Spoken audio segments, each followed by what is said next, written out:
Bonsoir mesdames, bonsoir messieurs. Je voudrais vous entretenir sur quelques points essentiels concernant notre pays.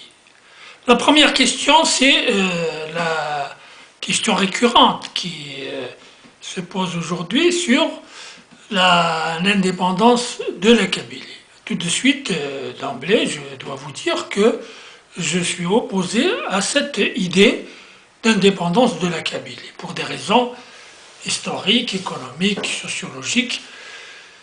Donc, je ne peux adhérer à une telle démarche. Par contre, je pourrais avancer l'idée d'une Algérie amazigh et pourquoi pas une Afrique du Nord amazigh. C'est dans ce contexte que je conçois le développement de l'identité du peuple algérien. La deuxième question est celle qui est d'actualité, c'est l'emprisonnement des anciens maquisards. Même si je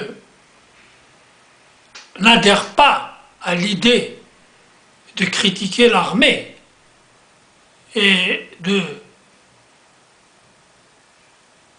vilipender les responsables de cette institution qui reste une institution légitime, une institution de stabilité, aussi bien nationale, régionale qu'internationale.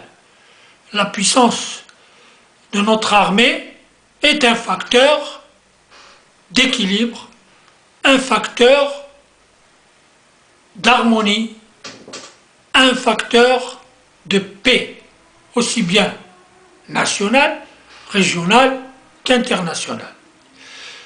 Je dis ceci, que je ne suis pas acquis à l'idée d'emprisonner des anciens responsables du FLN, de l'ALN, a fortiori quand ceux-ci ont été de grands acteurs de la lutte de libération, et l'histoire est là pour en témoigner. Même si ces responsables ont quelque part péché par leur liberté d'expression. Ceci dit, même s'ils le font dans le but d'apporter leur contribution à la construction de la démocratie, s'agissant de personnalités influentes, de personnalités marquantes, je professe l'idée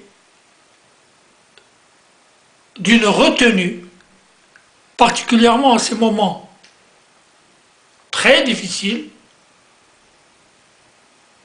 dans leur débat.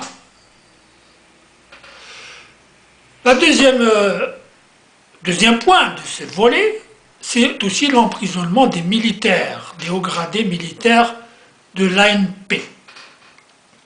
Je les mets dans le même groupe. Ces gens-là ont participé à la construction de l'armée algérienne, qui est aujourd'hui une armée respectable, une armée moderne, une armée développée, et une armée qui se respecte, qui se fait respecter dans le monde. Par conséquent, il faut, de mon point de vue, éviter de s'attaquer à cet édifice national, à cet édifice qui est un moyen de protection du peuple algérien, un moyen de protection de la paix dans la région. Donc, je ne crois pas qu'il faille revendiquer la démocratie en détruisant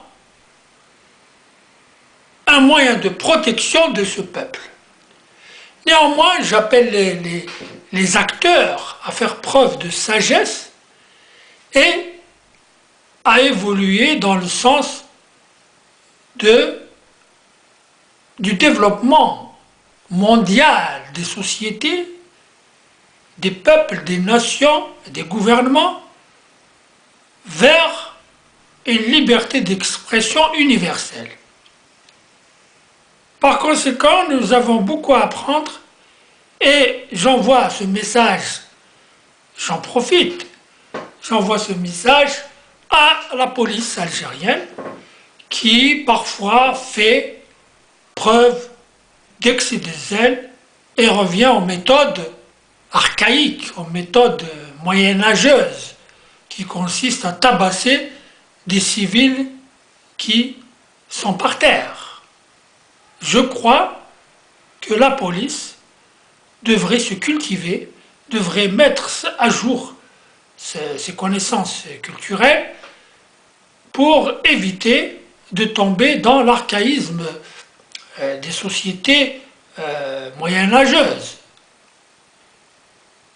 Vous voyez dans certains pays développés des émeutes, des incendies, et au bilan on vous dit il y a un léger blessé, un policier qui a été bousculé, un citoyen qui a un vieux ou une vieille qui a glissé, etc.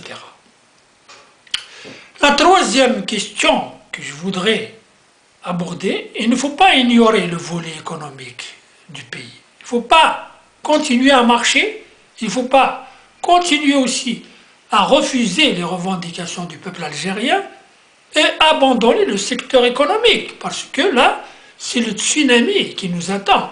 Parce qu'à force de s'exprimer, de répliquer, de contrecarrer les revendications politiques du peuple, on oublie l'essentiel qui est l'économie. L'économie, c'est essentiel dans un pays.